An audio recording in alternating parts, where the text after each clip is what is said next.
Yeah. Okay, Mm, we'll start recording now then. Yes, I think you sent me 3 games, right? So this is game one. yes. Cool.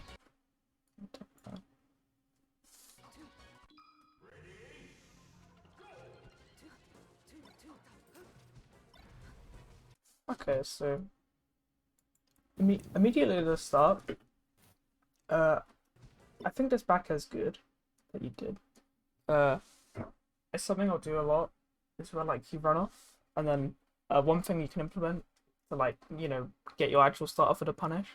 Do you know about how back air can Sakurai angle, and then you can get a grab straight afterwards? Yeah, I think it's the weak hit. Yeah, exactly. It's Yeah, like because sorry. I think it's the weak hit, the late hit of the bugger, because the bugger, I think it has two hitboxes, one yeah, for the leg and one for the bottom leg. yeah, It's kind of weird. Yeah, exactly. I heard New talking talk about that. So yeah. Yeah, so yeah, that's exactly what you look for here. Because when Fox is at zero anyway, it's how you get your Yeah. like early percent. Yeah, Or maybe a needle or something like that. hmm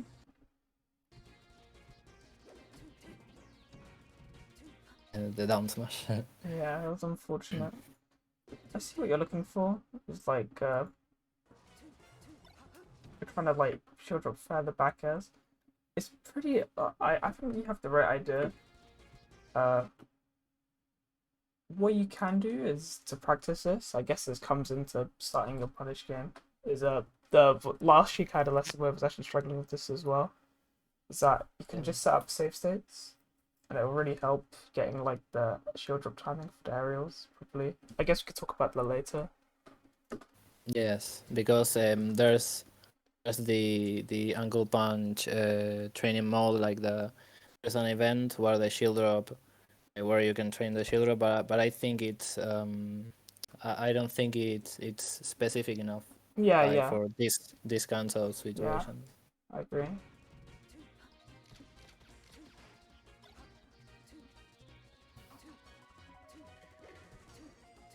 Okay, so one thing I'd like you to change here is that when Fox is on the top platform and in the air here, uh, I want you to be actively going for more back airs rather than just like waiting on the ground. Yeah. Uh, I think back air is good because it's like, uh, it's your area which like covers the most vertical like space. Does that make sense? I mean, Yes. obviously you have up air, but I don't think that's really gonna. That's a little too high committal here. Back air is Yeah. like your best option to challenge Fox above you. I think. Like so, in this spot, if you face to the left, for example, then back air will like perfectly cover this top platform. It allows you to like Yeah. start building damage. Yes. And in that specific situation, I don't. Well, I know what you mean by the bagger, but I don't know if I could first waveland on the platform and then backer, or just straight up full hop backer. Okay. Well, we can look at the actual game scene. So, Choose your character. say we have to look at battlefields. So it's kind of a weird stage actually. Now that I think about it. Training mode. So from here, your main option is first you can like double jump back here from here from like the ground. This is what I usually tend to do, just because it's like the fastest one in my opinion, Yeah. and then that'll hit the top platform. You can waveland here and do back here. To be honest, I think I prefer double jumping just like this because then I just find it easier to like fast fall and then shield drop afterwards. Just because Yeah. like I think shield drop. I mean, I think fast falling out of a full hop is easier than fast falling like out of a full hop. But it's honestly up to you. Yes. Yeah. It could also be a mix up, Yeah, but yeah. yeah. It just depends. Uh, yeah. It's the Captain Falcon instant double jump. I Yeah, think the yeah. It's different. yeah, if you keep on mixing it up and keep it fresh, I think it'll help. Okay.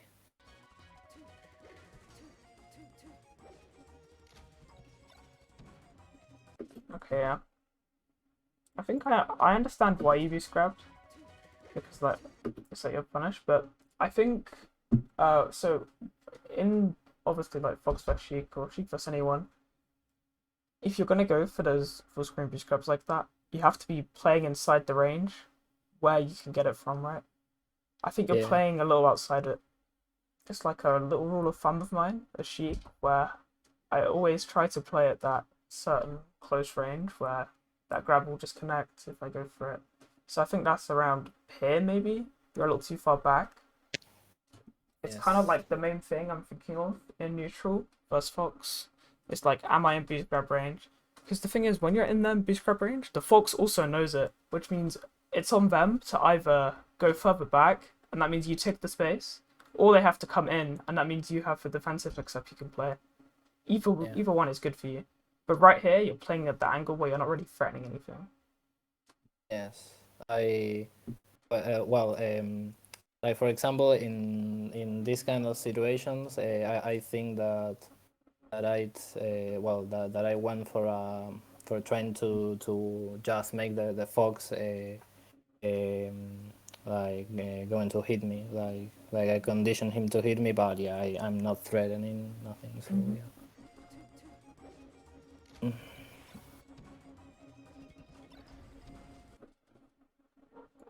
Okay, so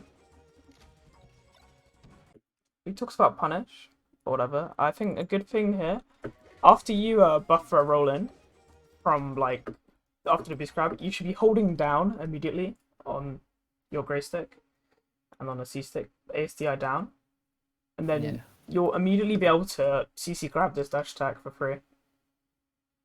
Yeah, it's like a backup plan. Yeah, exactly. It's just a good habit for you to build. Then obviously after you get the CC grab, or the punish game, that's where you can get like a reaction tech chase, which is like a really big builder, especially when the fox is at 0 because you have like nothing better. Yeah. That's like something I'm always looking for. I'm always looking for the CC openings versus the spaces. Yes, like the full hop nair or something like that. Yeah, Mhm. it's really good. Yeah, Oh. it's unfortunate. I get why you went to ledge, but I also think when you're at 68, it's probably not really worth it. Just because, yeah, you've still got a lot of percent. I'll only mainly go to ledge when it means I'm gonna die if I go to stage, you know? Yeah.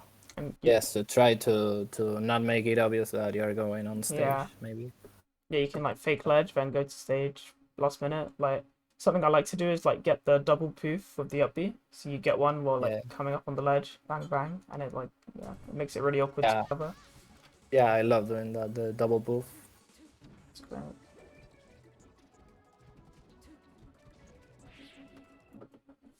Yeah, that was solid.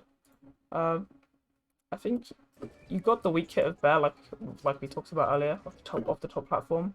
So this could have just been a boost grab, right? Like Yeah. straight afterwards.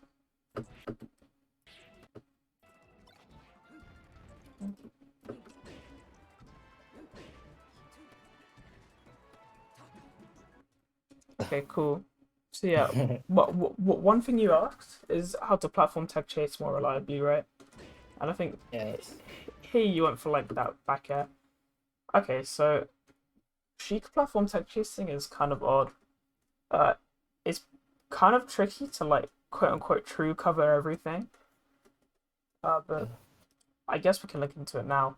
So the way I think of it is that you can kind of semi cover most things if you down air the check in place and miss tech spacing first, and then if that hits, then you combo off it, obviously. Or if they tech roll left or right, you do a dash attack afterwards. Yes. If that So makes yes. So you do the downer and obviously try to fast forward to get the dash yeah, attack. yeah. Yeah. Now, obviously, this method has a few problems. Like, the problem with issue with down air is that they can slide it off a lot of percents. if they're like doing this, you stick the eye, like you know what I mean, like so they just slide right off the platform, so you don't Yeah. get to combo. So that means it can be beneficial to like go for, I guess, kind of a 50-50 in a sense. Like so a lot of the time I won't even like waveland on the platform versus spaces specifically. I'll just like let me try show. So whenever tech Okay. chasing, I'll Training mode. stay at the edge of the platform just for positioning really. So say I like let's make it do combo DI. Maybe go to the platform. Maybe not.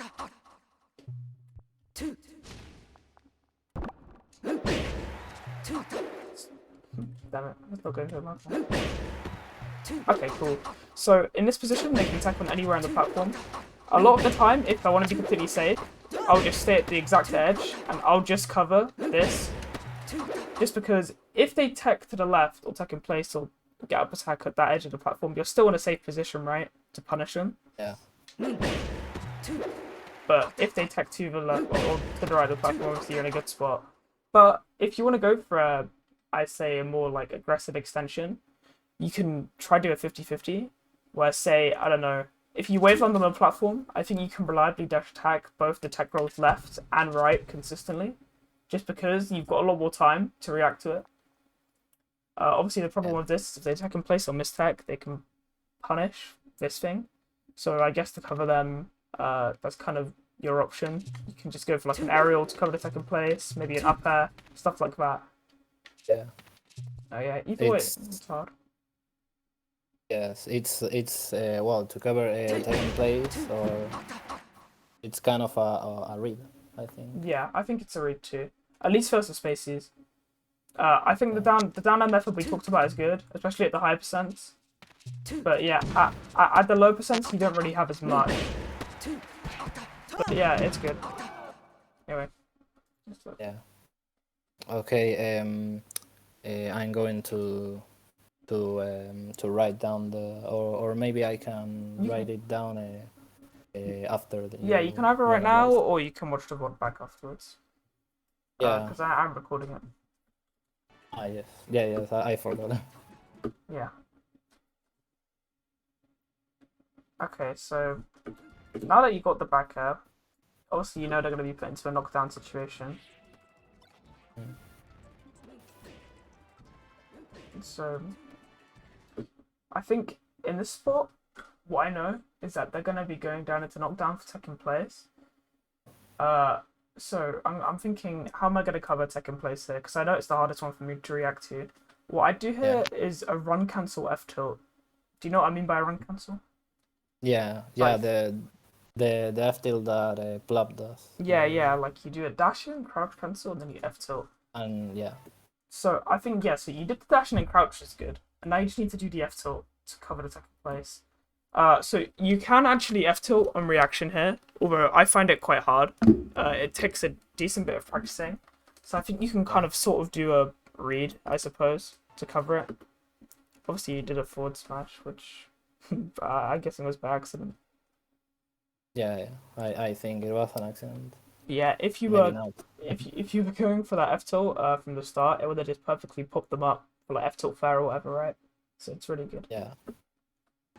Yeah, what I do that it angers me a little bit is that I can, well, that I practice when I'm just moving around and I'm in FD, for example. I practice all these things, but then when I'm in a real match, I don't implement them. So yeah. Yeah, it's tricky. I think obviously you have to try focus on one thing to implement every match to make it a lot easier. Just, instead of doing like Yeah. a bad job at a bunch of things, just do one thing really well. And I think that's like how everyone sort of gradually improves. Like say this match you're just thinking of, okay, I'm gonna only use my run cancel tilts, or this match I'm only gonna focus on the platform tech chases to do those really well. I know it will start coming together a lot sooner than you realise. You just have to stick at it. Yeah. Yeah, okay. Now I guess this comes into the thing, like how should I be edgeguarding Fox? You actually do get it right here, but I guess we can still talk about it. So Yeah. I think it's like, how do I edgeguard Fox? And I think that's like it's a loaded question. So it all depends on the angle fox up B's at, right? If they're like angle low, if they angle mid, or if they angle high. Because each one like kind of just determines what options fox has. So I mean the answer I have is whenever fox is below ledge, you always grab the ledge, in my opinion. It's a really simple thing. Maybe sometimes on the stage you'll needle beforehand. Just to, get them a little bit lower down, make it easier for you to grab. But you tend to just grab the ledge and rinse repeat back air, right? Maybe it'll be awkward sometimes on like some stages. I mean, so sometimes you can do mix-ups like wave land on mistake or look quickly ledge dash and do a down smash, just send them away and stuff if they're gonna do an angle. But for the most part, it's kind of free. Then when they're higher and like here, it becomes a little trickier. So the fox went high here. If they went to ledge, you were kind of screwed because you got up off the ledge really, really early, right? So I think they would have just made it back for free. So yes, that happened to me. yeah, exactly. So I think what you can do to circumvent that is you can get off the ledge a little later, and then firstly what you need to be doing is you need to get invincibility refresh before you get up, just so you don't get burned by the Firefox. And then afterwards, I want you to kind of do a little delayed back air to cover the ledge as you're going to stage.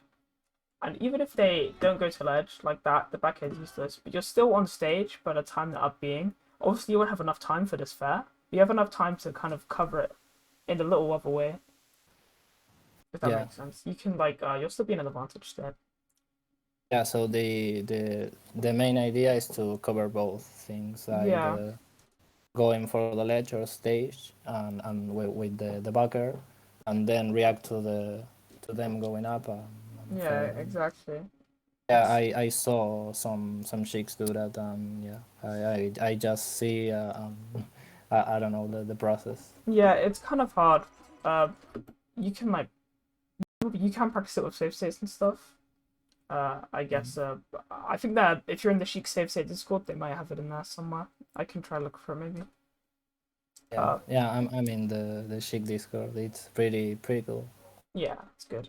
But yeah, that's when they're at the mid height, and when they're super high up, like suppose they were ever up being super high, I think that's a position where you can actually play it from stage, because you have a lot more time to react to the angle. So I find it a lot easier. Yeah. Like say they're super high, if they angle their up B down, I think from stage you can go for a needle to intercept that. Then you'll be able to re-hit like the next up B really easily. Or if they continue to go high from up here, that you can consistently aerial that, if you know what I mean. Yeah, that's just dependent on the different free heights that would be. Obviously, when taking into account side B and stuff, it becomes a little more tricky. The mid height especially, because the side B can kind of climb the ledge perfectly. In those spots, that's when you're gonna want to be thinking about using stuff like needle and stuff more, because needle is good for the side B and the up B, just because it hits them both, and it brings them below the ledge height, and that means you can kill them really easily, right? Yeah, you can just needle them and then fair them. Yeah, exactly. Exactly. But yeah, in relation to covering Fox's up B, I think I talked you through my thought process and what I'll be thinking dependent on each height. Yeah. Yeah, you cover it, so it's fine.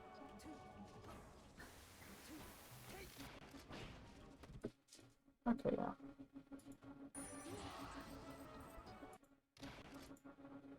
So, I think what happened here, this happens a lot. I mean, I think you dashed back while Fox is still invincible, which is kind of an issue. It sounds really simple, but I think playing a little further, playing just a little further back than you always think you should is a good rule of thumb. Whenever I catch myself wanting to go for a dash back or something, I always tell myself, all right, let's just go a little further back. Just because that little distance they're not really expecting it. You see the Fox goes for the grab here, right? If you're just that little further back, that was a free whiff punish for you, or stuff like that. And if you won't always be thinking let's go a little further back, but that's how you start like the thought process of playing further towards the left than the right, or just back. Yeah, that's kind of a Marth thing. Yeah, I think exactly. the little step back. Yeah, it is enough. So.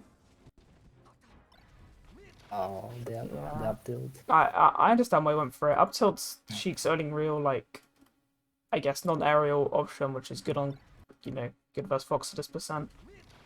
Yeah, I use it a lot actually. Yeah, it's good. Okay, now this is something I noticed when watching your VODs earlier. You kind of don't really like to go for like the fast ledge dash ledge options that much. You're mainly doing like aerials from ledge and needles from ledge and stuff. And it's like, these are the situations where like, I find stuff like ledge dash boost grab like amazing here. Just because it's like a really fast like burst option that completely will challenge the Fox like here. Especially when they're not playing in that close range. I think like doing the stuff like needles from ledge is good when they're really up here and it's like kind of intimidating to do a ledge dash. But I think when Fox is giving you the space, this is the situation where you have to like get that really good ledge dash and you have to do it kind of fast. Yeah.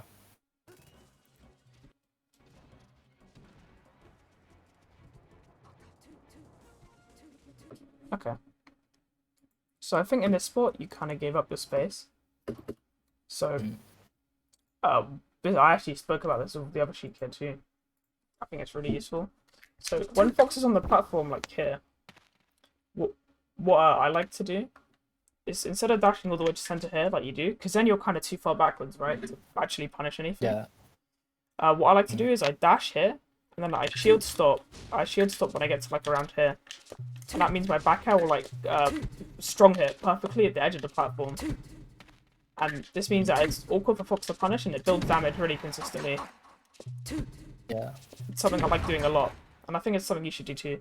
Because what happened obviously is that you like dashed too far away, right? And then I gave up the whole stage. Yeah, you drifted like to the left, you drifted to the right here. And I think you can avoid that drift with the shield stop because it means you'll still be kind of close and you'll be in the range where the back air is going to immediately threaten the Fox. Yeah, the shield stop things are those kind of things that I sort of practice when I'm just moving around, and I don't implement it. Yeah, you should try go for that because I think it's really sick. It should be useful. Yeah, so this is the kind of problem with the whole way you're like approaching the neutral game here, is that for the whole time the Fox is confidently in the lead, and you're just sort of like, I guess you're sort of just aerialing in place, right, hoping they come towards you. And this comes back to like the concept earlier where I talked about I always want you to be playing kind of in the boost grab range, just because that means they can't do this thing where they're just like lasering in place down here and they're just like waiting for you to do something. The reason they're allowed to just chill is because you don't threaten anything. And don't get me wrong, I'm not saying you should always play in the boost grab range, because there are going to be times where you're playing it and then you know for a fact the Fox is going to try come onto you, and that's when that's when it's your turn to like reposition outside of it. Like say you're like dash dancing here, the Fox is here, you do like a little wave dash back F tilt to like cover the Fox's drill in or something, right? That's just an example. Yeah. But yeah, you do reposition once you're in there, but I think defaulting to that state is what really gets the matchup going and what actually like progresses your neutral game, right? Yeah. But yeah, this is just sort of hoping the Fox, I guess, messes up and dashes in at a bad angle, which is inconsistent. Yeah, it was maybe an autopilot decision. Yeah. Something.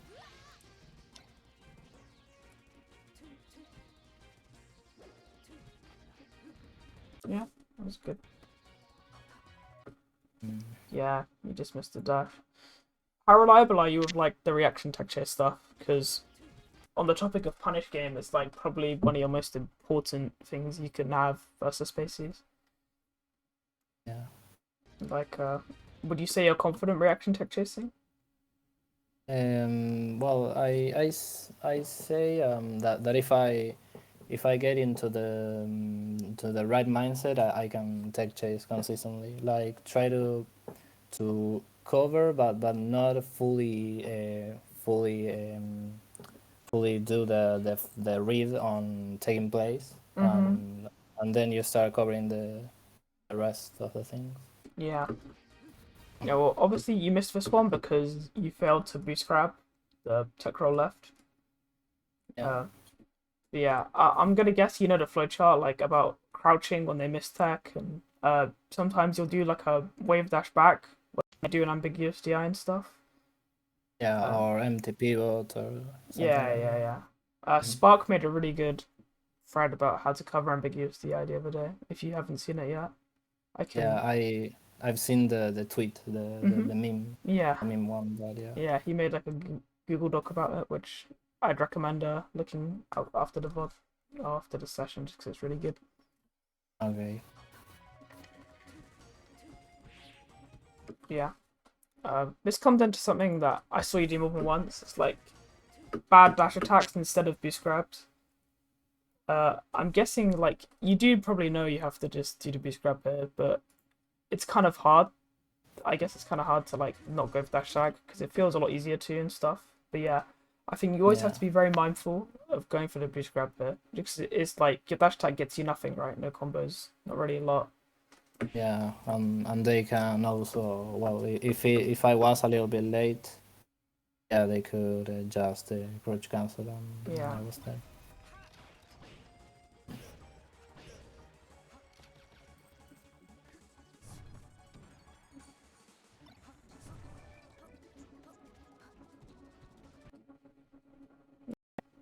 So I like the little dash back you do after DF tilt because like they tried to whiff punish it, and then you punish that, right? I think that was really good. I think getting into the situation in the first place, I'm not sure I like. These are definitely the kind of spots where I think when the Fox is dash dancing all the way back here, I'm thinking, okay, I need to ledge dash then boost grab. Ledge dash then boost grab. It's like the main thing I love doing. But you did well to get out the situation by going for that like dash back thing. Yeah. Obviously you just still grab here. I think you shielded like to cover the gap attack instead of crouched. Which is kind of like, yeah, it's not what I like to do. I like to run up crouch here because I think. Yeah, I think I think I wasn't mindful of the fact that if you are facing behind, if you just crouch it, you can also grab him. Yeah. So yeah, I think I didn't know that. Yeah. Fair.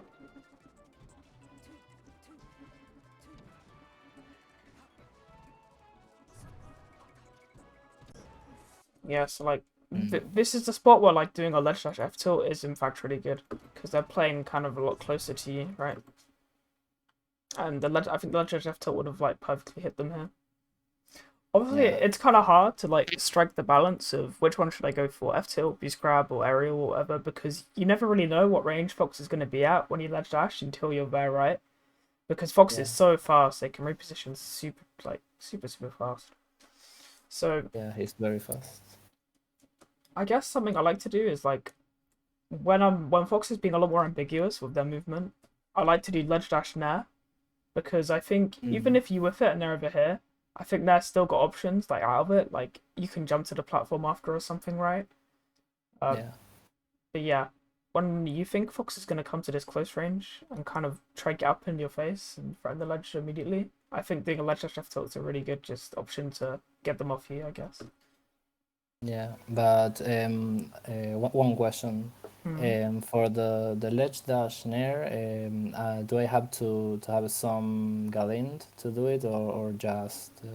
Yeah, you're gonna want to have like Galent on basically all your ledge options, like because it's gonna keep you safe no matter what. Yeah, I think it's 6 frames if it's frame perfect. Yeah, it's good.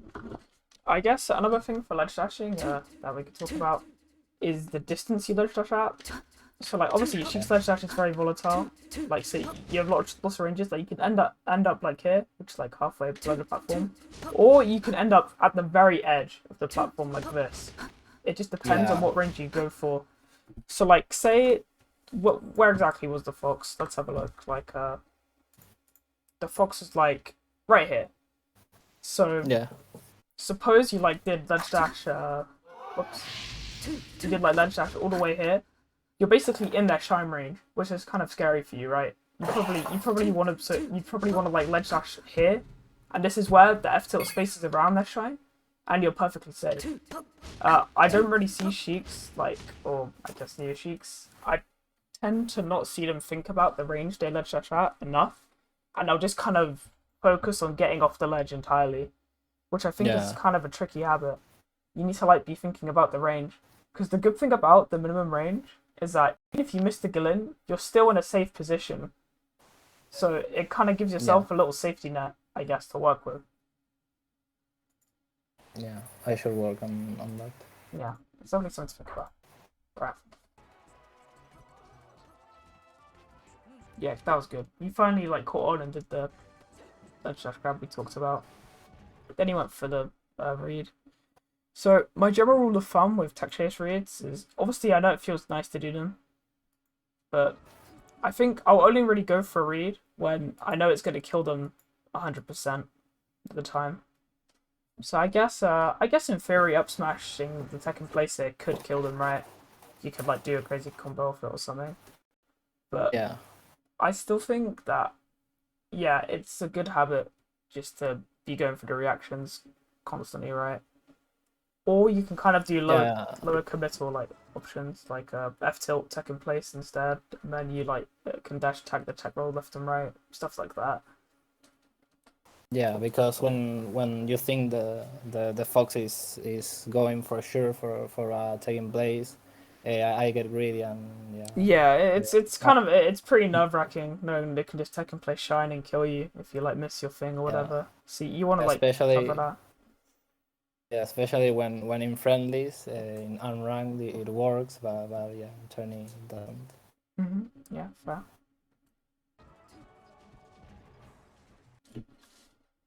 Okay, so out of shield, obviously we haven't seen too much out of shield from you yet, but I think wave dashing like left out of shield is something you could implement rather than just going for the nair. Like for example, if you do like a wave dash to the left here, or just wave dash out of shield, but yeah, I'm saying wave dash to the left because that's where you need to go here.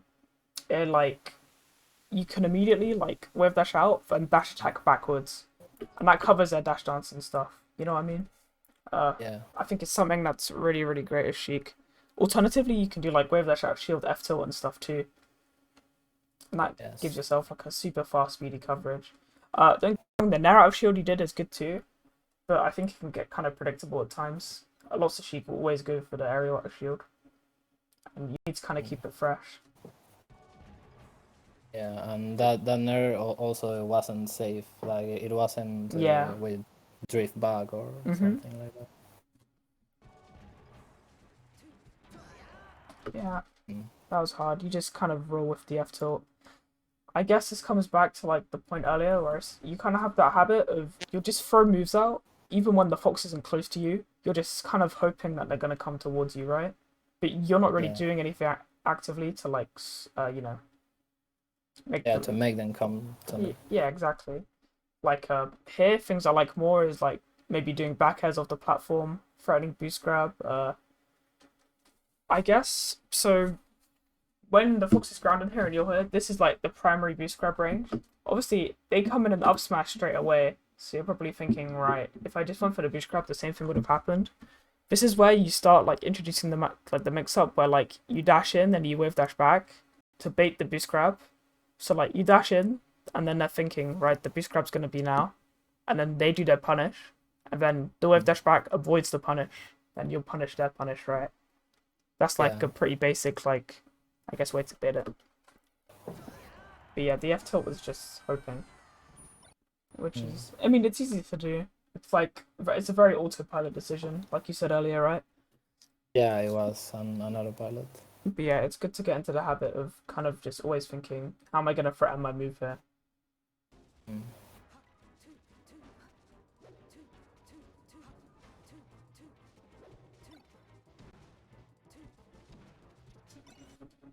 Yeah, it's like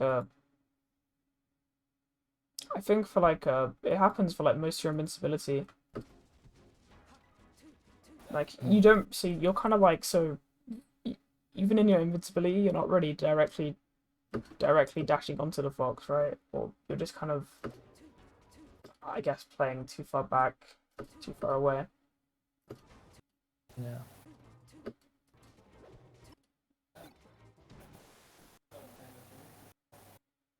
Okay, so I think when dashing off the platform here, you could have maybe like inputted a back air and it would have traded rather than just empty coming off. Yeah. It can get crouch cancelled if you like get the weak hit, but it's still a good trade. Also like this nair you went for in center stage afterwards. I'm not sure if I like it because they're kind of at a perfect angle for back air to hit, right? Like I think back air Yeah. would have perfectly hit them. Yeah, you just went for the nair instead. That's good. Yeah, you just sadly missed for reaction, which is hard. So one thing I'd actually consider looking for here is when they're in the corner, if you want to end them earlier, you could just go for a down smash and it sends at a perfect angle to edge guard, rather than like Yeah. having to continue the tech chase. That's something I'm always looking for. It's like potential angles for me to end my tech chases earlier. Yeah, I kind of go with the down smash, but yeah, it happens the same thing that you. Well, at least for me, I just expect the mistake or taking place to down smash, but then they do the tech roll. So yeah, Yeah, it's kind of a hard balance to strike.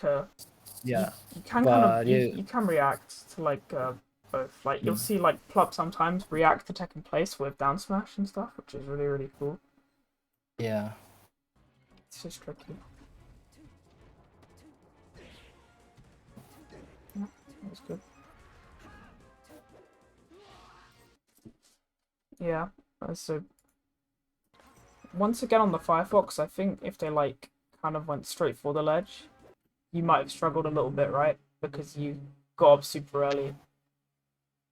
mm, But yeah, we talked about how to beat that earlier. I think you know what we know what to do.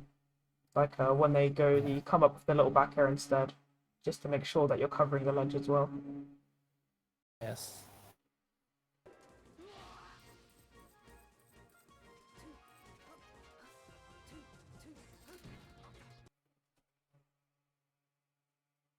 Okay, so in the spot, what I'm looking for is I think you should be looking to hit your grounded needles a little more.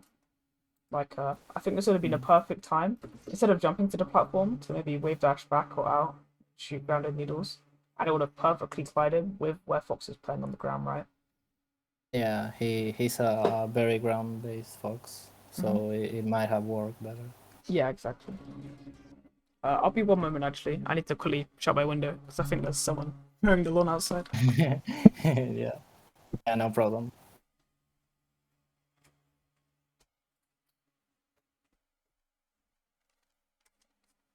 All right, bye. Mm. By the way, do you hear some fan over the background in my audio? It's very quiet. Yeah, your mic is fine. Don't worry. I can hear you Okay. perfectly. Okay. Yeah, that was good. Obviously you were kind of playing like a little further back than I'd like you to, but I still think it was good. The boost grab here.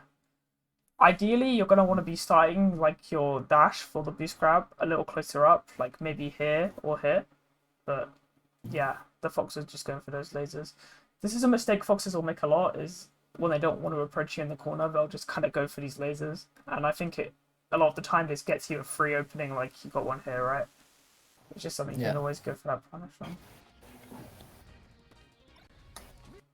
Yeah, sadly you missed the thing. It's really hard to hit those. Yeah. It's like super hard. Uh, But it's possible. On Yeah. the end of the day, yeah, Yeah. it is possible. It's just you have to put the practice in, and Yeah. it takes a while. Like if I was gonna go for an up smash read, this is usually the time I will, even though I don't like it. if I'm going to make a tech chase read, like I have a habit of like reading tech in place at the early percents just because I think it's hard to cover with like a wave dash back and stuff, and it's super easy Yeah. to get reversal. So I guess Yeah, my because they can, especially I think with up smash, it's yeah up to 30%. yeah yeah They that can ASDI. yeah exactly. So like I guess if you want to be safe, you have to read tech in place with grab here, which is Mm. fair. It's something it's something I'll do a lot if you don't want to get reversaled. So I guess my advice is if you do want to go for tech chase reads, it's reading tech in place with the grab is the one I agree with the most. Just because it gets you out of that early percent range, and it means you have to it unlocks a lot of your other options. Yeah.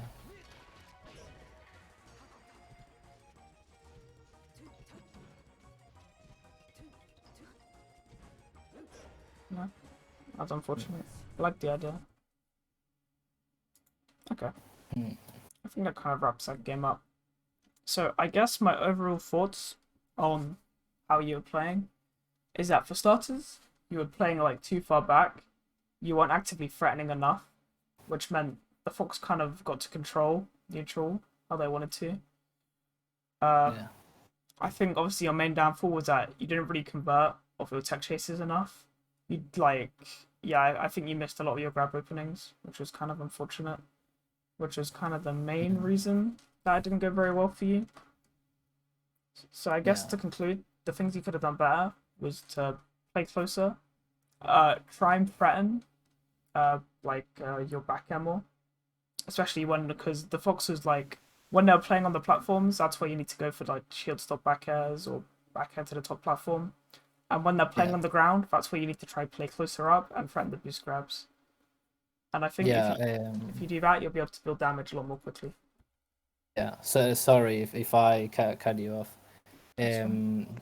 But yeah, what I was going to say is that when I try to go for those punishes, for example, when I stay on the ground and they are on the top platform, I think it's a little habit of mine when I'm playing against Falco because numerous times they just fall with the downer and I get a free Yeah, open. that's fair that you built a habit.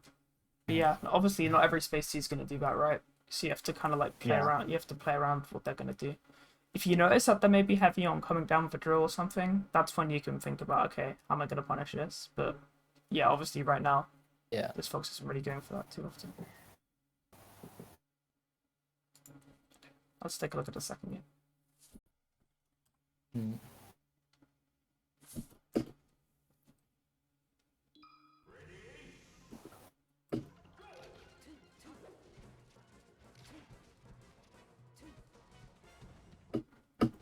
Yeah, I think that was really good. You did like the knee up tilt. I'm a fan of that. Even though up tilt can technically get crouch cancelled, I still think it's worth going for. You just kind of got unlucky with your grab. Yeah, I love going for the up tilt. Yeah, I think it's good. Yeah, that's good. That's something I didn't really see you use last game. You were very one-dimensional with what you did off the platforms. You didn't really go for the needle. Like, needle's like able to cover a lot more space than aerial is immediately, right? Which can link you up for like a grab. So it's good that you went for this game. Obviously, like needle grab from the range you like threw it at, it's not exactly true. You don't have a true grab of this, but you have a mix-up, which is what you should be thinking about. Like, you kind of only go for grab if you think they're going to be too slow and not recognize they've been needled. But if they're like somewhat a kind of player who knows how to active the needle, always be mindful that what they're going to be doing afterwards. But I think rolling away after getting needled is a common response, which you can look to prey on. This should be like your first sign that, okay, that's something I can do next time.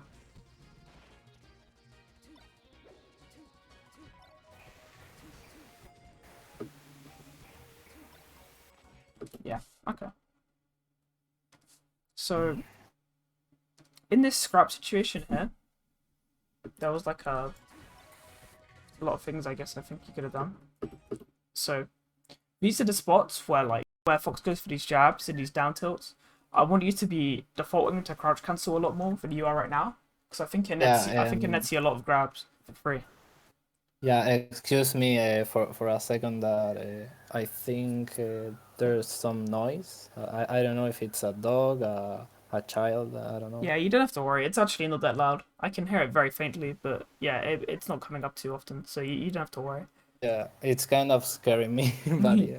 Yeah, fair. If you need a minute, it's fine, but you don't have to worry about it like distracting me or anything. That's what you're worried about. Okay. Yeah. Okay, cool. I always get anxious when those types of of Yeah, things happen. that's fair. I'm sorry. No, it's fine. All right, but yeah, so these are like the situations where I think crouch cancelling's sick. Gets you like a free opening, right? Yeah. Then, obviously, like here you can come down with the needle again. I love coming down with needle out of full hop here because I think it links into like F tilt really nicely. You have to start up quite early. Alternatively, you can just come down with like the back air here, but I think that gets crouch cancelled for free. So yeah, Yeah. I guess yeah, coming down with a needle here is probably what I would have done. Needle directly down here, and I think it would have linked to an F tilt or something, maybe a grab. Yeah, I have to be playing very mindful when I'm going for that type of reverse needle. Yeah, for sure. And yeah.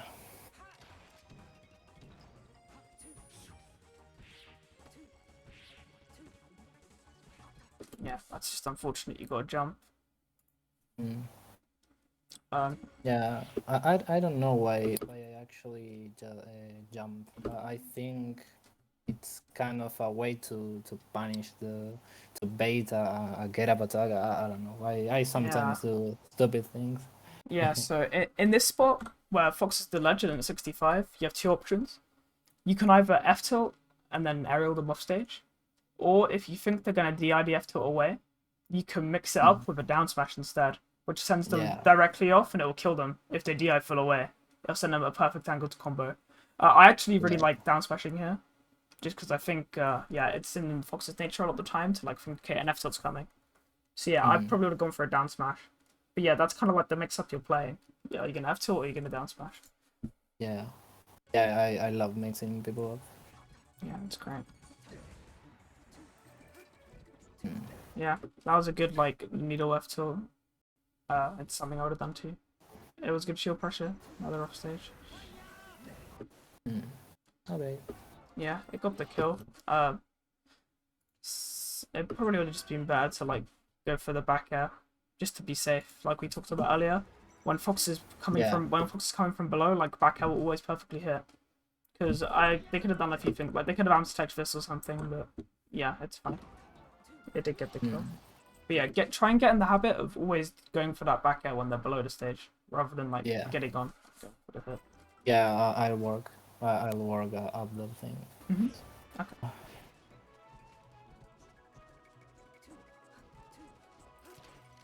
Yeah, so I think here, like, a lot of the Sheiks have the issue where they've got their full charge and the Fox has just respawned and are looking for the way to shoot it.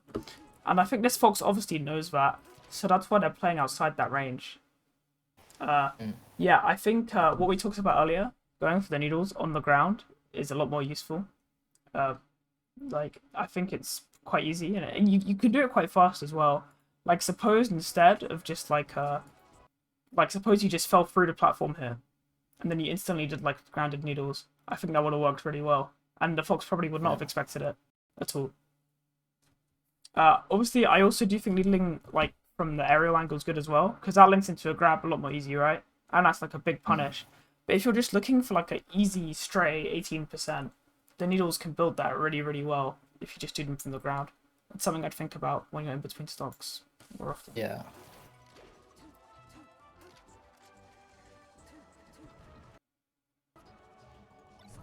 Yeah. So obviously here you have that kind of problem again, where you're tiptoeing outside of the range where you really threaten any options. And you kind of give up too much space, and it's why the Fox can just come and take the space on the platform for free, because you're not even here threatening like the aerial when they come in or anything, right? So they're allowed to come in for free. It's why when in these spots, I want you to try and hold your space like more confidently. Maybe stay here on the platform instead, so if they come in and do that full hop now, which is stupid. You're allowed to punish out of like your shield drop area or something instead, right? Yeah. Or like if they continue to dash dance on the ground, then you can punish it with boost grab. It's quite hard because when you're playing inside the boost grab range, obviously that like means it's easier for Fox to hit you as well. But Yes. you can still play around that, and I think it's better than giving the space up entirely, even if it's gonna get you hit more often in the short time, right? I feel like when I'm trying to get in the boost grab range, I think I just do a very committal spacing. I mean, like a dash waveless, dash in waveless, and yeah, I think the foxes or the players in general just attack me right away. Yeah, that's fair. Yeah, like even though the boost grab range is like considered committal, like it doesn't have to be unless you want it to be, right? You can still play in like a very loose, like defensive way, even at that close spacing. But I think just playing defensive in that spacing is better than playing defensive back here, because playing defensive back here doesn't accomplish anything, right? Yeah, you don't cover or threaten anything. So Whereas playing defensive here really does.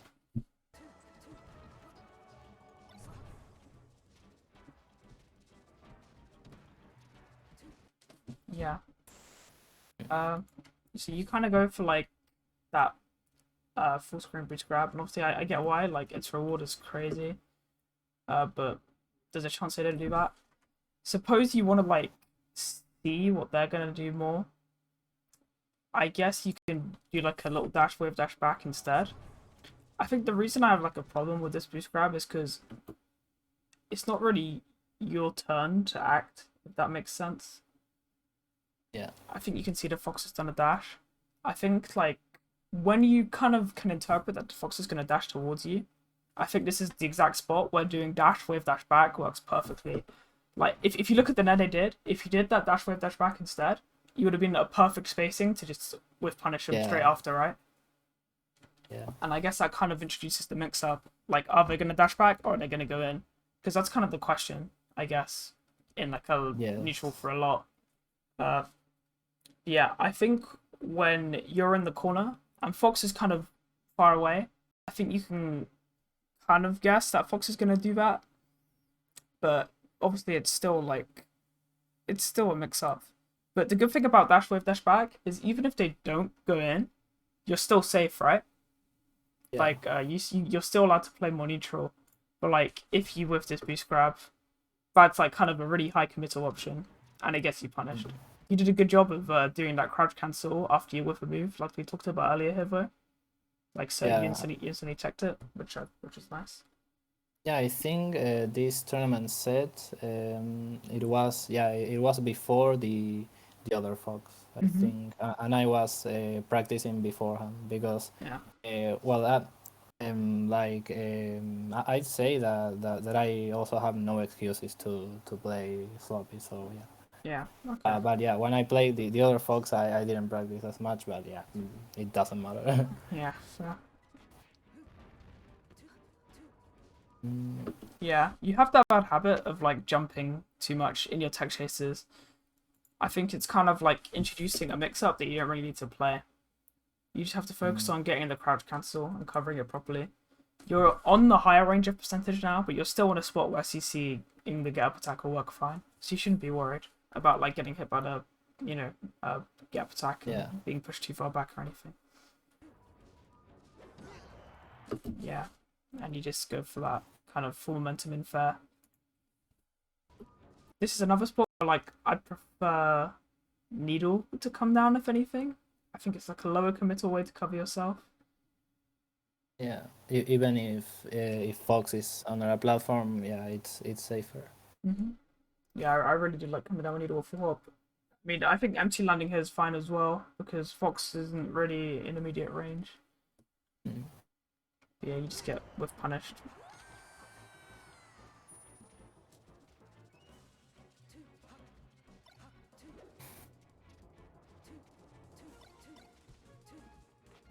Yeah, so this whole like interaction here is just like what we talked about before when Fox is cornered And I really like keeping your back turned and like spacing those back airs in. Yeah. That's like this is the perfect range for that. But I think if you were like actively threatening back air, you could have easily sneaked 1 or 2 in here, which is the difference between Fox being like out of the crowd cancel range and him being inside it, and that's when he can start going for F tilts and stuff. Like, Yeah. I think so. All in all, you have to do a better job of like recognizing when it's your time to just start spacing back airs super fast, like just constantly letting the pressure on. Because it seems that you kind of struggle like to seamlessly go between like your dash dance mode and then your like aerial space mode. Like there's always a bit of like lag or it's a bit sloppy in between, which is kind of what loses you time. Yeah, that's right.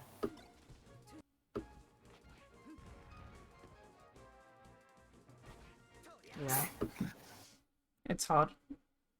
The other thing, like, I mean, I wish I could give more advice when it came to tech chasing, but the truth is, there's not really any like hidden secret. It's just you have to put in a pretty like high amount of hours to get it down consistently, which is hard. If you want it though, if you want to improve it, you will. It just depends how much time you give to it. If you practice consistently, then you'll get it. If you don't, then you won't. It's just kind of how it works. But my advice is either try to think to yourself the amount of practice you want to put in there. Because say you don't want to practice as much, that's when you need to kind of try and perfect a read-based tech chase game. Because that's going to get you more punishes. But say you do want to go for it and you do want to be practicing, then yeah, you just need to keep on grinding the RTC. It depends what you want to do. Yeah, I think I just have to grind the RTC. Yeah, fair. If that's what you want to learn, that's fair. Yeah, okay. So this can happen a lot, where like Fox does something directly under the platform and it covers a shield drop. It's like you can up air or up tilt or whatever. So when you're on that spot, I think dashing off and back airing can work fine. It'll like a lot of the time beat the option he goes for underneath the platform. Sometimes it can still be a little tricky and the up tilt or whatever he does can still climb with you. So if you want to be completely safe, you can just go to the top platform and then I think like say you went to the top platform, then you did a needle off it. That needle would have came like at a diagonal angle like this, and that would have like kind of put yourself in advantage, right? So I guess that could have been a safer way to get yourself out of this situation. Yeah. It's unlucky.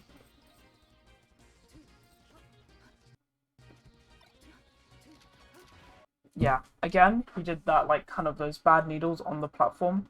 Where I think when they're playing far back like this is just where the grounded needles work perfectly. That's something you should be looking for, your opportunity to use these grounded needles in the future. Yeah, I only practice the aerial ones, so yeah. Yeah, and like the thing is with grounded needles, you can still mix it up as well. Like you can like cancel the needles after you charge them on the ground, right? Stuff like that. Yeah. And it kind of like some cool stuff I've started doing is like when I play a really good player who recognizes I'm going for grounded needles, you could like do them, then you can cancel the needles and boost grab straight afterwards, and they're shielding to like stop them from getting hit by the needles, right? So it's just an example of like a mix up you can play, just completely from the needles on the ground. Yeah, I don't know why I just discard the grounded needles. I just see like it's an inferior option when truly it can lead to a mix-up and it can lead to a grab. Yeah, I guess the thought process behind it initially is just that aerial needles combo directly into the grab, right? It's super easy, so you're probably thinking that's a higher reward. But you have to remember that needle grab hitting is completely reliant on them dashing in. It's like, so, and this is like some themes in your gameplay in other spots as well, where like you're in the corner and like you're kind of just waiting and stuff. Like it's gameplay that's reliant on a condition that they're making. They have to be the ones which do something for it to work. I think this is a mistake a lot of players will make in general, right? Is a lot of their like concepts is like, okay, if they do this, then it works. But you have to remember, you want to try and make plays where you're the one who's forcing it rather than them. At least that's how I feel. because I think when you're forcing it, you can make it more. It's how you win more consistently, in my opinion. When you're the one who's forcing the players rather than them, because it means the independent variable or the factor is you, rather than the opponent. Yeah. Yeah, you probably could have just grabbed that down tilt rather than narrow shield.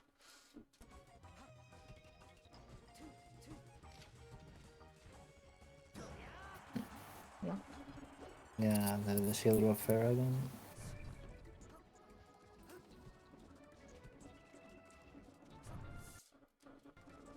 Yeah, I really like that. That's like kind of.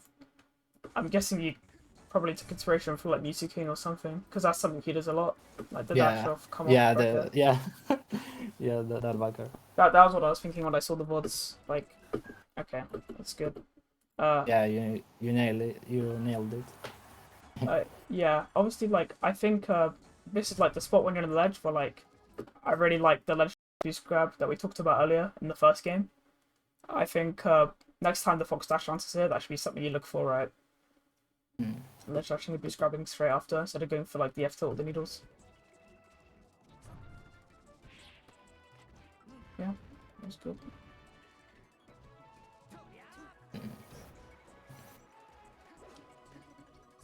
Yeah, I think you've kind of got a bad habit of like committing to what you're gonna do out shield before you have to. Like there have been a few times where I see you do like an aerial out of shield, but like Fox before you do the aerial, Fox will like whip something on your shield, which you could have shield grabbed. So I guess what I'm getting at is that even if you want to do like something like a nair out of shield or a wave dash out of shield, always prepare yourself for like the chance that the Fox is going to do something on that shield, and then you can switch your game plan to like a shield grab instead.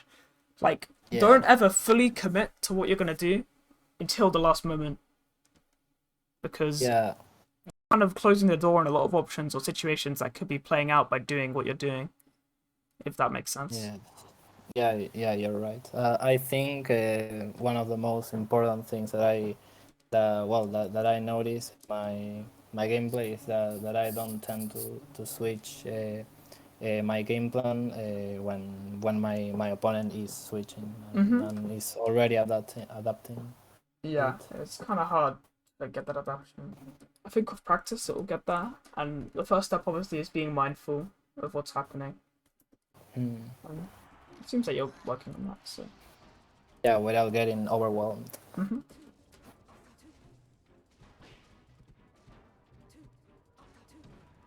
Yeah, that was good. Those are like the backers we talked about when they're on the edge of the platform.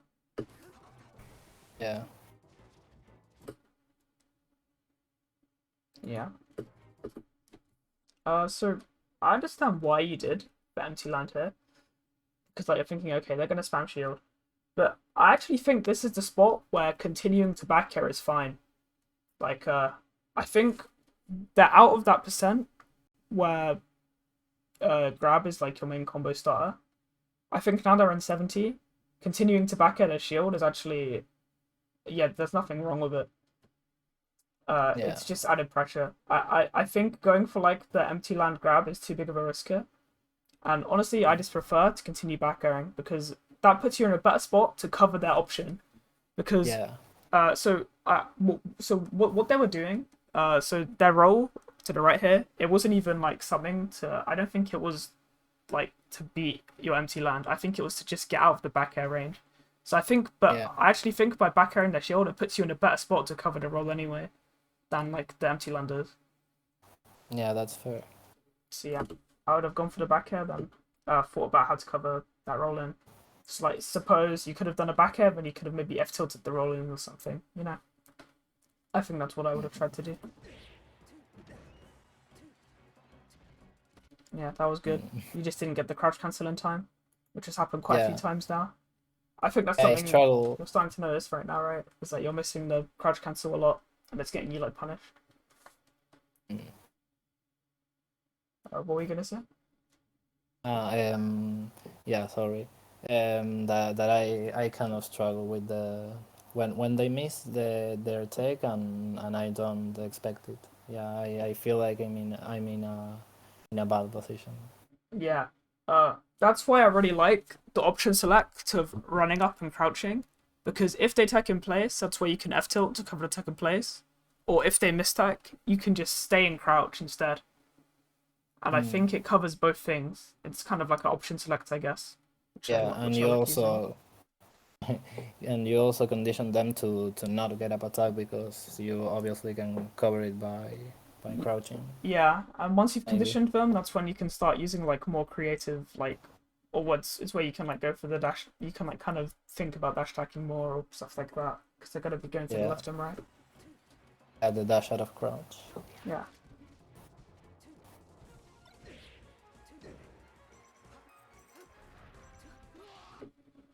Okay. Yeah. I can't really Yeah. I can't fault what you did because it was a good dash tag, but I think when Fox is at high percent, you can use like low committal options a little more when you're doing like tilts and stuff. But yeah, I mean, the dash tag worked perfectly, so it was good. And you got like the needles at the mid height we talked about too earlier. So yeah, that was what Yeah. that was a good option. It was a guess, but yeah, I was Yeah. lucky. Yeah. This is just I'm just gonna reiterate what I said earlier. After you go for the needles, always be mindful that it's a mix-up after, not a true grab. So, for example, Yeah. obviously here, this is another spot where you're in the scrap. So if you did run up and crouch cancel, you could have just grabbed the jab, right? Now, that's something that I definitely think you should be a lot more mindful of in the future because it came up in the last game too. Always like kind of return to holding down. It's actually broken. I don't know how else to Yeah. describe. I don't know how else to describe it, especially for a character whose main combo starter comes from CC grab. It's like so good. Yeah. If you're having trouble grabbing from crouch, because I think that's what this down tilt might have maybe been an SM2. It happens a lot where like you'll try like grab like with the Z button right, and then it will like come out with down tilt instead. Do you know about how you can mash shield grab from crouch? Yeah, I guess I can just press R and A, I think. Yeah, RNA, exactly. And I think it's a way more consistent grab from crouch than JC is. Because JC has all these things that can go wrong. You can like come out of a tilt instead. You can jump by accident, stuff like that. But like shield grabbing is a very consistent method. Yes, it's more consistent, but I feel like sometimes, you have to, you're not in the spacing. What I mean is that you're far away. Yeah, like You so, need to push. sometimes get up attack, and when get up attack like pushes you back far, that's when you like come back in and do a JC grab or something to like re-grab them. But yeah, at this spacing, I think it would have worked fine. Especially because they're just throwing out their like moves, they're like whiffing down tilt and grabs and stuff. So I think you're fine. Yeah.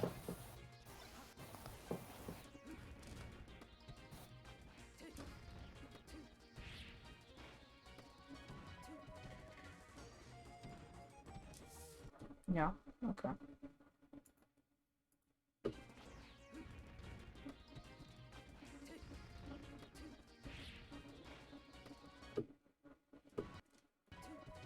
So yeah, you do a good job of like CCing the dash attack like we talked about. But then it kind of looks like you didn't really know what to do after it because it kind of crossed you up in an awkward way, so it kind of confused you. So I would have gone for an F tilt here after the CC F tilt. I think it would have worked perfectly, and it would have like you could have F tilted the other way as well. I think it was your best option to like cover the cross up, which is kind of awkward because the back air, yeah, just traded with the up tilt, which was you could have avoided that, right? Yeah.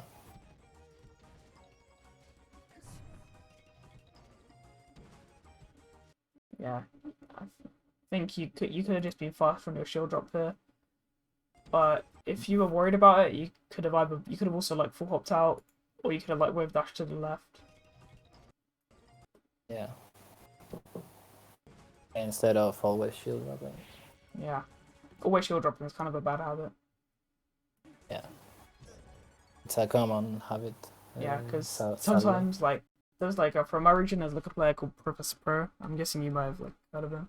but he like Yeah. will always call out shield drops with just raw up smashes, and it has an insanely high success rate because everyone's always so focused on shield dropping now.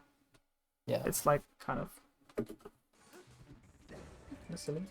That was good though. You got like a nice shield drop there on reaction to the aerial. Like it's something you well done. Yay, the backers. Yeah, that was good too. And yeah, so overall, I think you played a lot better this game, to be honest, than the last one, which is probably like like that you told me it was due to the fact you were warmed up. I'm guessing. Yeah. Yeah, it was also well, I know it doesn't matter for the session, but yeah, I got to grand finals of that event. So it was like kind of like serious mode, I guess. Yeah. Yeah. Yeah, I was very happy after that. Yeah. So yeah, but before we watch like the third game, I guess to recap, all in all, the main issues I'm seeing in your game plan right now is that the range you're playing at, you default to a too far back range. So I'd like you to play closer than you do. Whenever you're playing now, I want you to think about what you're immediately threatening at the range you're playing at. That's something that I think you always want to try have in your mind. What are you threatening right now? And if the answer is Yeah. nothing, you need to change that. Yeah, I like that way of thinking. And then I guess when it comes to the punish side of things, like we talked about, the main thing that's letting you down is just struggling to cover their mistech. So I guess you have to like work on your crouch tech chases and stuff. I think you also may have asked me a question about finding grabs on Fox. Is that correct? I Or think when should I be looking for grabs, and when should I zone rule out Fox? yeah, that was the question. Yeah. Okay, so I think to answer that question, we can go back to the situation in this game. It was where you actually let's see if I can't find it specifically, it's fine. We can just talk about it. Yeah, it's actually here. So, where should I zone wall out Fox? And where should I grab Fox? I think this is like the perfect range for like situation where you go for the zone / walling. It's when you have that stage control there in the corner and you have the center here. So this is like the perfect wall opportunity, right? You can continue back airing, and it means that they're gonna have to make like a play they don't want to out of the shield, like a roll, a wave dash, etc. Either way, so they kind of go together. So you wall them out, you force them to make the aggressive or defensive play with the roll in, the roll away, the jump or whatever, and that's when you can go. That's when you can kind of find the grab afterwards. It's when they make their roll in, their thing. So that's like how you zone them to get a grab, and obviously in general, just finding like a real grab in neutral. Your main way is boost grab. Like we talked about the boost grab range. A lot of time, Fox will try and dash dance to to catch your whiffed aerial or whiff tilt or something. That's a situation where you go for the boost grab rule, and it's like quite easy to find it. Yeah. But yeah, those are like my two main ways to find grabs. I guess the third one is kind of going for those aerial needles into grabs as well. But yeah, I think the first two we talked about are like the most consistent methods you're gonna be finding your grabs with as well. And yeah, for the walling out, it's when they're in the corner. Okay, let's go on to the third game. Well, actually, now I remember that on the Sheik section of the EU Discord, I think I last year or I don't know, but I think I asked how do I go for grabs or when I go for grabs, and you responded me.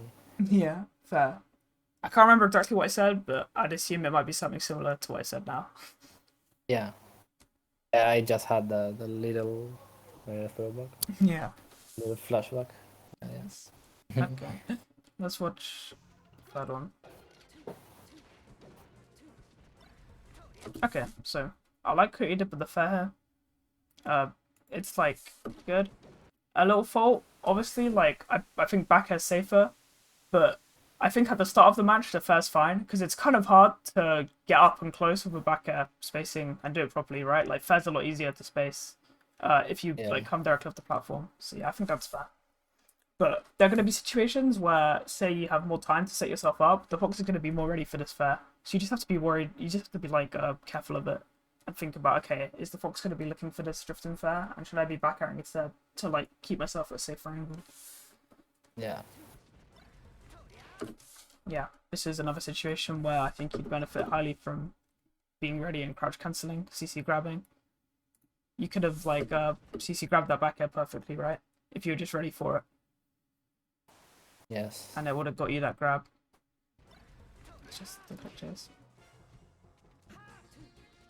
Yeah, that's like another example of like your weird nair habit, where I think back airing here is like better, especially if you do like you do a wave dash forward, and then you back air, and you're like right here, and it's at that perfect diagonal spacing, and it would like be shield poking them, and that's the perfect spot where you're like ruling out fox, like we talked about a little bit before. You're just constantly applying this back air pressure, and they have to like make a commitment. But yeah, this nair gives them too much time to like get out, I think, which is what they do. Mm.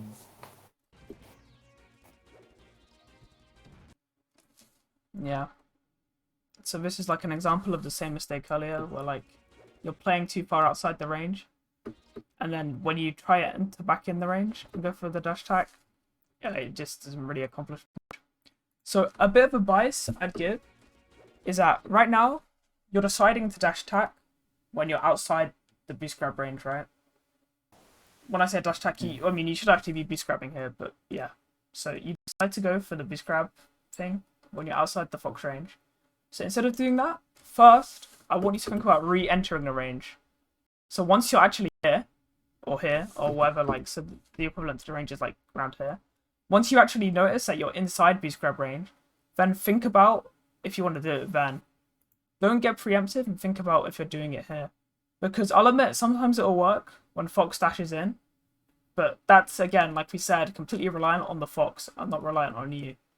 So it means it's going to work sometimes, but it won't be working. Yeah, it's not dependent on you. It's like an independent variable, and you need to try to change that.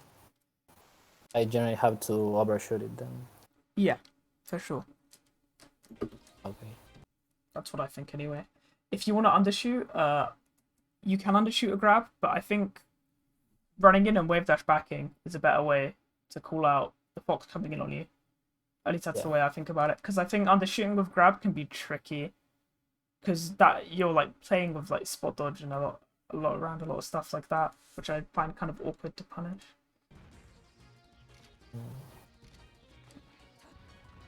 Nice.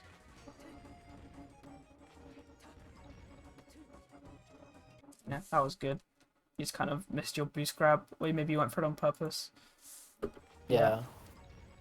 Yeah, well, I think the wave dash, I think it sort of killed the yeah, it slowed you down a little bit.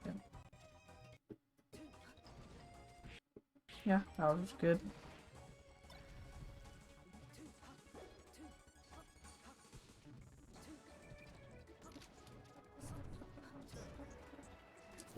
Okay, yeah. So this is where like we talked about earlier. If you did that that ledge dash, the tiny ledge dash, which puts you on the edge of the stage, it means you space around this back air a lot better than just happened right now, right? Yes. Yeah, because a lot of spacies will have the habit where they'll kind of do the autopilot back air from the platform, or just in place in the corner, but it will not be covering the edge of the stage because they're worried about you aerialing from the ledge. So therefore, press is like, okay, I'm worried I'm gonna get fed from the ledge, so I need to play back here, and that means they give all this space up to you for free, and you have to use that instead of just ledge dashing like too far forward, right? Yeah. That's something I want you to think about, like.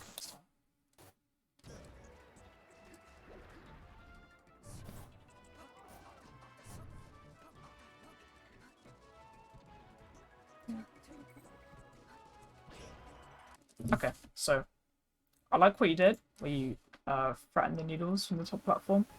I really like threatening needles from the top platform. I think instead of coming down with like nothing here, this could have maybe been a spot where you could have done like a dash off needle from the top platform, if that makes sense. Yeah.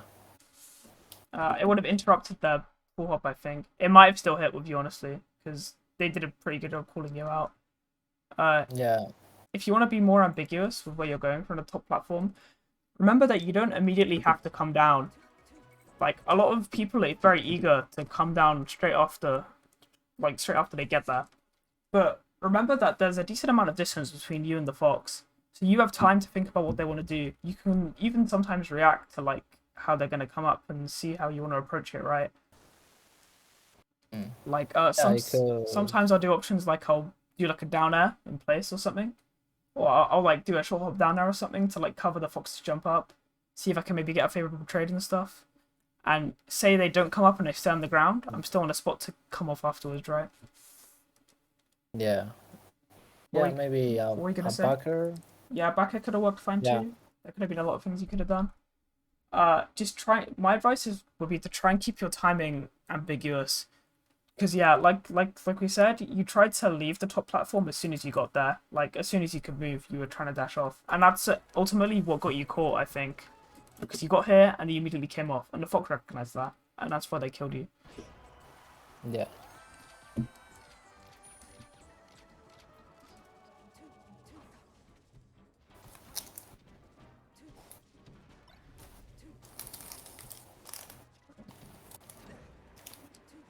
So I think that whole stock was kind of weird. You were playing at like not the stock, the interactions. You were playing at like this kind of scrappy range, where this is exactly where you need to be crouch cancelling. Just because Fox is hitting you with all these straight aerials and stuff, which aren't safe on CC and can be CC like tilted and stuff, but you're just not really doing them. And it's what like gets them out for free. Remember that. In the scraps at low percent, always go for the tilts. I mean, always go for the CC and then CC tilts and stuff.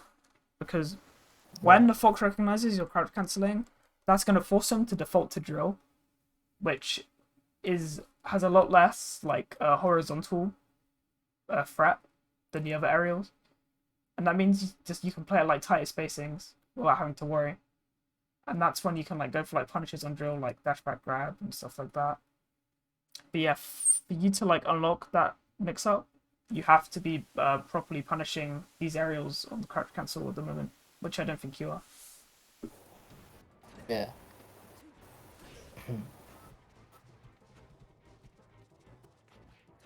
Nice. Okay. Yeah, you could have just gone for a fair then. I guess you were kind of worried. You could have gone for, if you were worried about them like full DIing to the right, you could have gone for a reverse fair.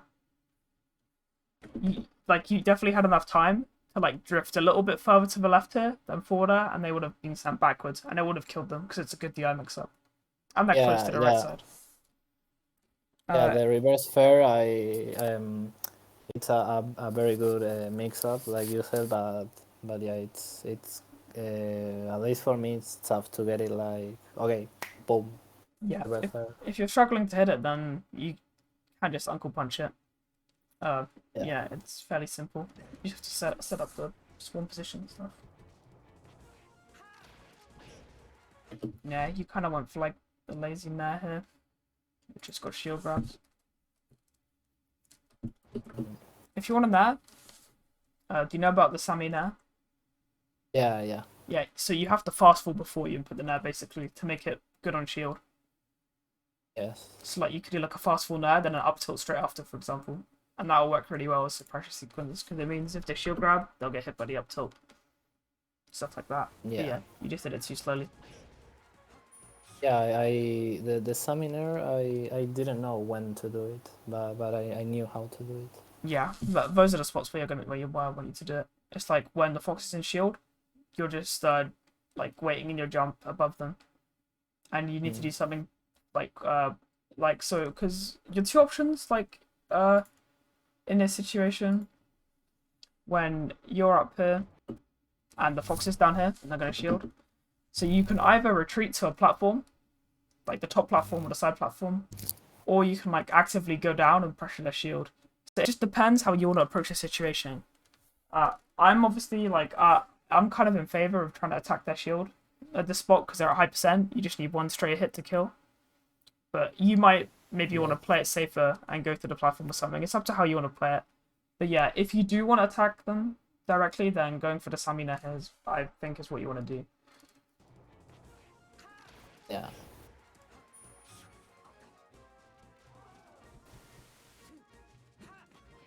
That was good. Wait up throw. Yeah. Down throw is just better there. Up throw's good. Yeah. Up throw can be good when you're below the platform. And it can kind of set up for like a kind of real platform tech chase. Which is like easier. So like say you want to tech chase them on the platform and go flick an arrow after. But yeah, when you're like sending them out towards Veer here, you shouldn't do it ever. You should just always down throw. Yeah. Yeah, because in that in those high percentage, like I don't know, 120, 130, I like going for up throw because generally people don't expect it, so I can just up throw F tilde and upper Yeah, it's fair. fair. Yeah, I understand Yeah. why, but it's still probably good to like build the habit of doing, the right thing, right? Yeah.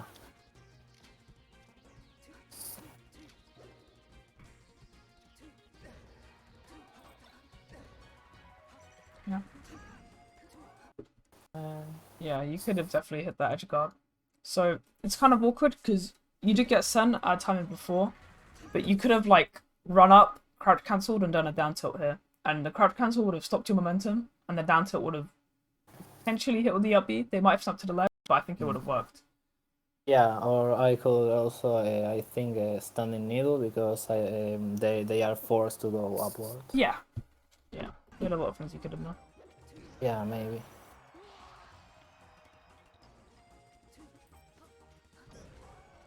Yeah, that's the situation again where they kind of just go for the instant like brain dead back air. I think they did it with a little less space for you this time, but it's still a good habit to build to go all the way here because there's a chance it would have missed. I'm not too sure though. Maybe suppose you did like a ledge dash crouch. The crouch might have like low profiled and you might have missed it, or they might have missed the back air. Yeah, or ledge dash and shield. Yeah, Maybe. ledge dash shield's good too. You can do like a ledge dash roll, a lot of things.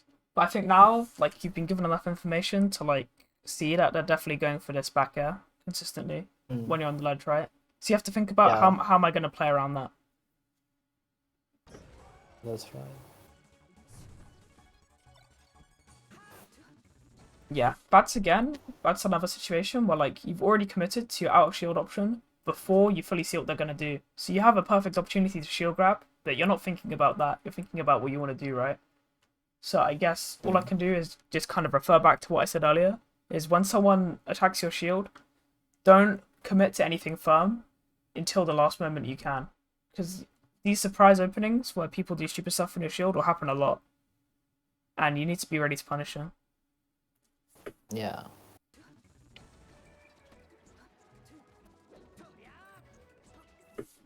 Yeah. That was good. Yes. Yeah, that was super solid.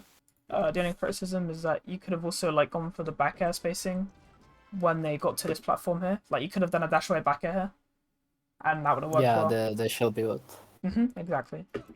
And yeah, the shield stop would have worked nicely. Because again, you went too far, right? But it would have stopped you. The reads. Yeah. To be honest, like I think that those are the spots where I'll read as well, just because I don't want to die, because I'm at kill percent, right? So I get where you go for them. Yeah, I'm not sure what that was, but I like the run off there into an F tilt straight after. I think this is solid, because basically what I'm thinking here is that you do a fair F tilt if you expect them to come back in, or you do a fair dash attack if you expect them to dash away. That's kind of like the mix-up tree. That's a basic version of it. Obviously, you can get more complicated. Like, suppose they can jump or they can crouch cancel, stuff like that. But yeah, I think you did a good job covering it. But the up smash was just kind of unfortunate. Yeah. Yeah, sometimes I'm too greedy with the dub smash read. Mm-hmm. Yeah. This is another situation where, like, I want you to try doing, like, a non-jump option out of shield, like a wave dash out of shield, wave dash back out of shield, maybe an F tilt or something. Because, yeah, I think they've definitely caught on to your jumps out of shield, and they're just kind of defaulting to punishing the after jump thing. Yeah. And, yeah, you've just got the bad habit of going for dash attack instead of boost grab too often, I think. Yes. I really like it in like punishes. I'll go for like boost grab a lot more just because even if I'm a little bit late and they get their shield out, it just covers both, right? So it's really good because it means even though you're not technically true of it, you're still gonna beat their shield. Yeah. Yeah, you can also you can only lose to spot dodge. Yeah. Well, if they get the time to do it. Yeah. And I need to drink. Yeah. Fair. So in this whole interaction, I think these are the situation where you can look for like F tilts more rather than jumps, like Yeah. the despacings. I see you like commit to jumps a little too often, and it's what like Fox can get some pretty big combo starters, but F tilts and like down tilts and stuff in the scrap situations are really strong as Sheik. It's what like makes her come out on top as much as she does, especially if you're like combining it with like smashing CC. So yeah, that's what I'd recommend. Yeah.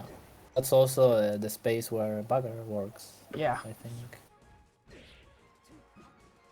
yeah. Once again, you go for like kind of like a weird downer when I think Fair just finishes the stock relatively easily. Yeah, I get greedy sometimes. Yeah, it's fair.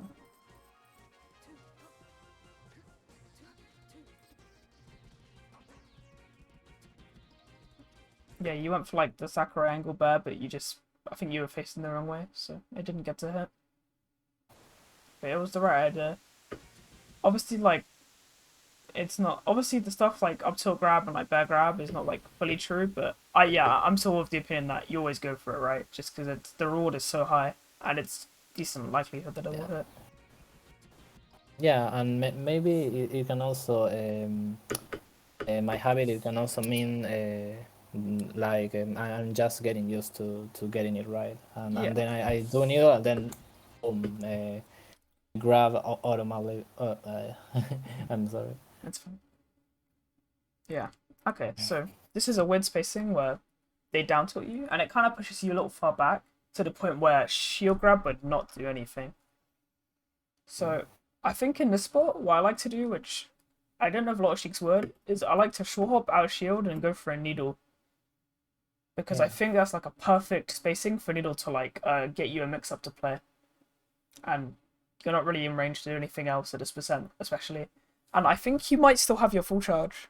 So doing like a short hop needle, and if it has more than one at this range, is really good for you because it makes the likelihood of getting a grab quite high.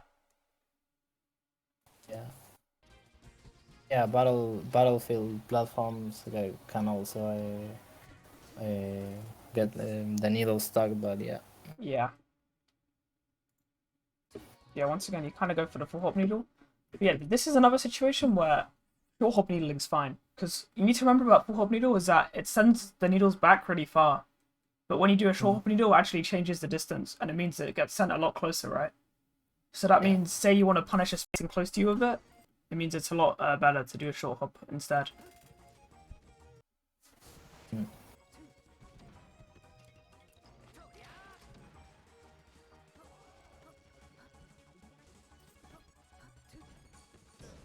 Yeah. So after the ledge dash, I feel like you didn't really. So basically, your problem here is that you didn't firm commit to what you wanted to do. So if you wanted to get to center stage, you should have done a ledge dash, then immediately dashed, I think, because that gives you the element of surprise. Or if you wanted to do like if you wanted to stay in the corner, you shouldn't have gone this far up. But I think you kind of like landed on the middle, and you didn't really truly know where you wanted to go, and you did kind of a bad job of getting to where you wanted to be, right? So that's what got you punished here. Yeah. But yeah, obviously I still want to reiterate, I think we're at the point where we've seen the Fox do that back air in the corner a lot. So that should be your main thing that you're like concerned to look for here. That's like the third time they did it. Not every Fox is going to do that, but I think a lot of spacies or players in general will have the equivalent of their thing they're going to use when you're on the ledge. It's like the option they use which comes up a lot, and you should always be on the lookout to try to scout that, right? And see what they're looking for.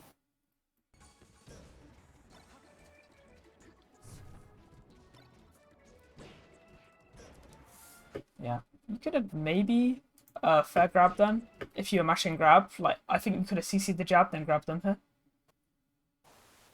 Yeah, actually, yeah, I think you definitely could have. So that just falls back into the point going for the crouch cancel now.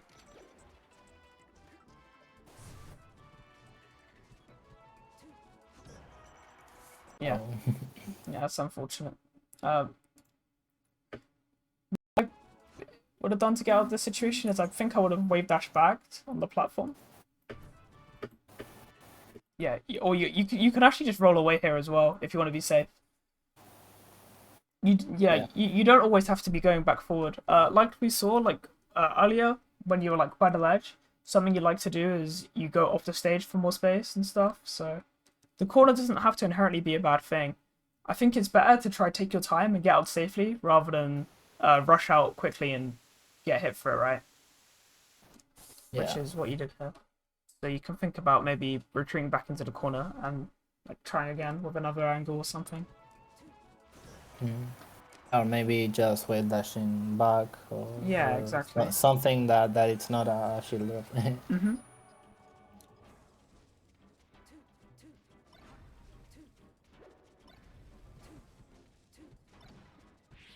Yeah, that was good.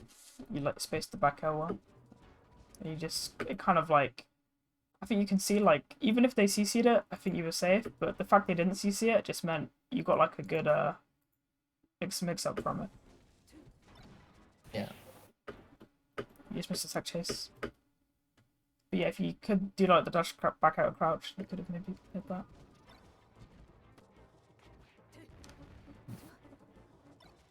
Yeah, that's another spot where you need to work on the dash back out of crouch.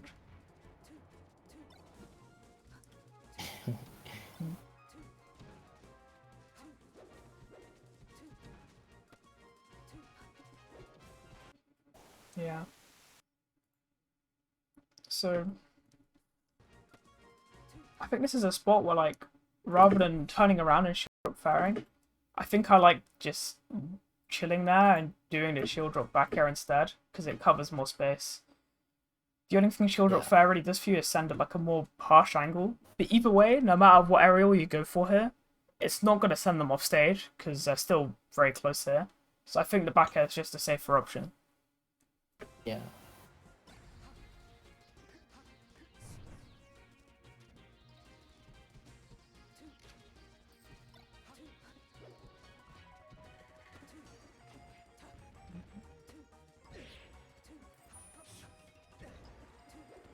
Ah, that's unfortunate. That was the right idea there. Yeah. So I think something you can do here is so they just came off the platform, so I think it's likely that they're gonna go for the arrow afterwards. After either in the form of a run off back air or a run off then they hit the ground and back air. So I think you can be playing a lot more grounded here. Like right here, you can kind of just go for a down tilt or something, maybe an F tilt, maybe even an up tilt to be honest. Most of your tilts here are going to do really well with the Fox coming off the platform, I think. They'll either trade positively or at least trade with you. But by jumping in the air, it's like you're committing too highly. The way I view it is that Sheik's aerials, like her leaving the ground, she does it at the low percents because she has to, right? Because her ground moves don't really work very well. None of her tilts work. But now you've done all that work to get the Fox to the high percent. This is where you can use like the much more low committal tilt options to like keep yourself safe. So you don't have to be this hesitant to leave the ground this often, I think. Yeah.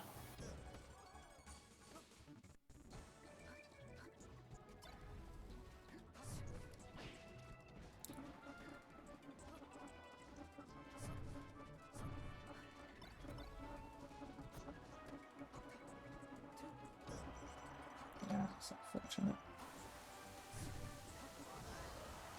Okay. Cool. So I think that concludes the set. I think, do you want to recap like all the stuff we talked about before we head out? Like we can, yeah, we can like talk about the important things if you want that I think you need to work on as a result Yeah. for like everything. Okay, cool. So, yeah, obviously, it's top of the list. It's kind of annoying, but reaction tech chasing. So you did have your fair share of neutral issues like every Sheik, but I think you can probably see that your like lack of RTC was letting you down in many situations. Like lots of drop punishes. Yeah. I think in specific, crouch tech chasing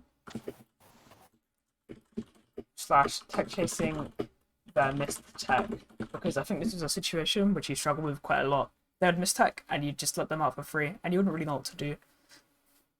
A lot of the time they'd actually be coming into a positive situation because of it. Because, yeah, they're in a miss tech and they just do a gap attack or something. Yeah. Yeah.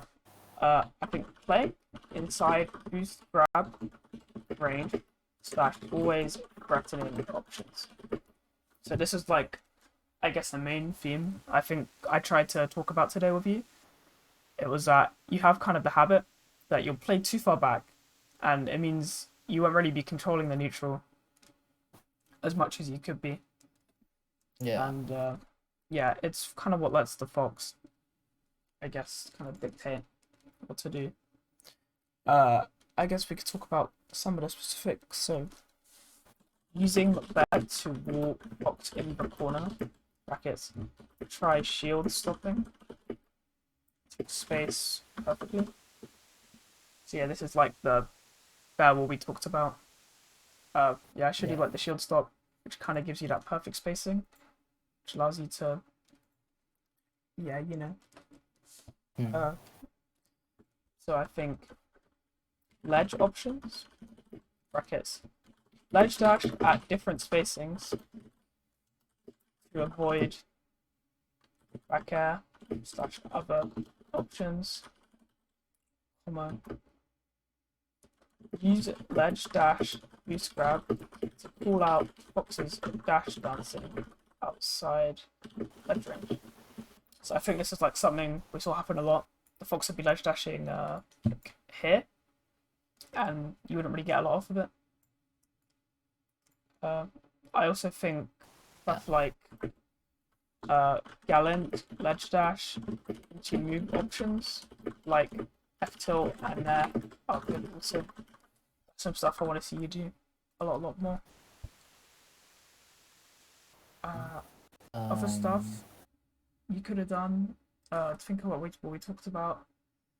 I think these were some of the main things, like the bear wall concepts, the threat range boost grab stuff, ledge options. Is there anything else that kind of stuck with you that you think is important that you need to like go back and I guess apply a lot of knowledge to your work? Well, what I was thinking beforehand was that I struggle with adapting to my opponent and changing my game plan. So, Okay, yeah. So I guess yeah. So we kind of did briefly go over that. Like we talked about, I guess it materialized in the form of what the Fox is doing to cover your ledge dash. Like they were always going to back air. So, but there are other examples of that, not just on the ledge dash situations, but in situations where you'll see the Fox have a consistent habit or something, and then you don't want to be getting beat consistently by that. So I guess the way I can write that is, I kind of have a rule in my head, and I think this is I don't use this so much anymore, but I used it, I'd say, when I was around your level. It was like the free time rule, and it was like when I see a Fox or anyone punish something 3 times using the same option, I note that down as a habit in my mind. I'm like, okay, if they've done it 3 times, it's likely that they're going to do it again. And that's when I'll start, like, that's when I kind of make the quote-unquote adaptation, if that makes sense. Like, okay, I've seen them do it 3 times, that means I'm going to play around them using this option next time. I'm going to, like, count on them using this option next time. And so yeah. I guess adapting to opponents' options consistently, recognizing opponents' responses to situations, and coming up with my own in the moment. I guess on top of that, things we talked about were like don't commit to out of shield options too early. Try and stay aware of the possibilities of what else can happen, like your opponent whipping moves shield. Because this would happen a lot, I think, when like your opponent would do something stupid on your shield, but you'd already have decided to like how your exit strategy basically. Yeah, my out of shield it's a little weak. Yeah, I think to work on out of shield, try experiment with options like wave dash out of shield into moves like F tilt and dash attack. Because I think that's something that was lacking. You'd be shielding, Yeah. and then a wave dash out of shield. It's like it doesn't have to be wave dash out of shield F tilt. It can just be tilts in general, really. Like wave dash out of shield up tilt and stuff's really good, and it gives you kind of like that fast wall. Yeah. Oh, also the edge guard kind of Oh yeah. Okay. flowchart, I think. Yeah. Edge guarding upbeat. When foxes below stage, try to default to grabbing the ledge and back up. When fox is high, try and default to positioning yourself in a spot where you can react to whatever angle you choose. When fox is mid-high, try and get in the habit of covering the ledge angle, then positioning punish if they choose stage. Yeah.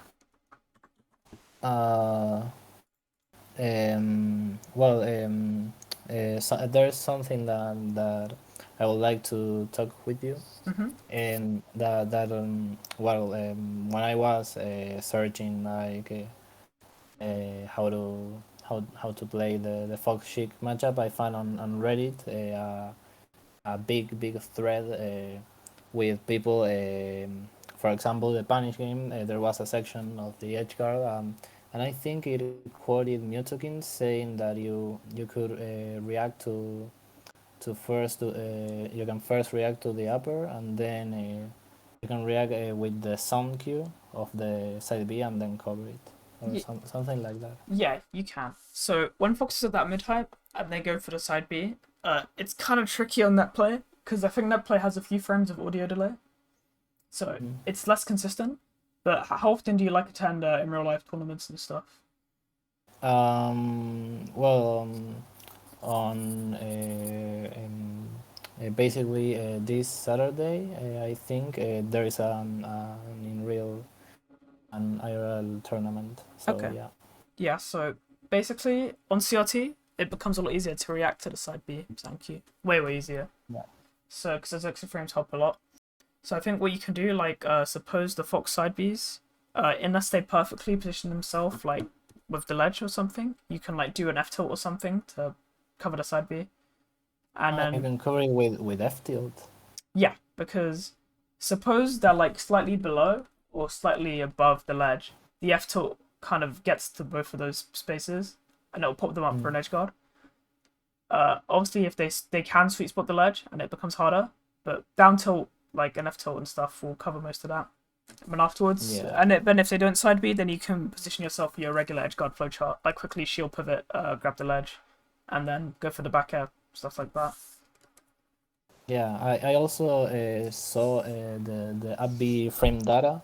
That I think it was well, generally you can try to hit the up B by reacting the first 33 frames Yeah. And then yeah, hitting Fox because he has like a weird like from frame 4 to frame 8. I think he has the hitbox, the fire.